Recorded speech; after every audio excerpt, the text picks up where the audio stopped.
Sayajiganj police સ્ટેશનની હદની કલ્યાણનગર વુડાના મકાનની આ એક ઘટના છે.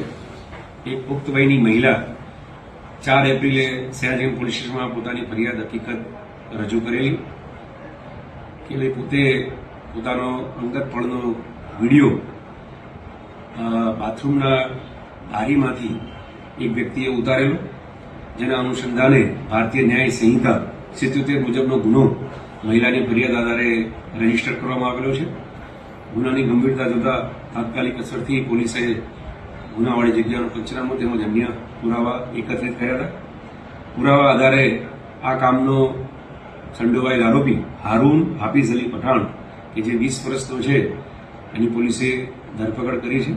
હાલ વધુ પૂછપરછ ચાલુ છે. આ આરોપીએ પોતે ફેબ્રિકેશનના ધંધા સાથે સંકળાયેલ છે, તેમજ અન્ય મોલાના સાથે ધાર્મિક જ્ઞાન મેળવવાનું પણ એની કાર્યવાહી ચાલુ છે. અને એ જે મોબાઈલમાં પોતાના મોબાઈલમાં આ મહિલાનો વિડીયો ઉતાર્યો હતો એ મોબાઈલ પોલીસે કબજે કરેલ છે અને FSL મોકલી અને વધુ પુરાવા એકત્રિત કરી તપાસ ચાલુ છે.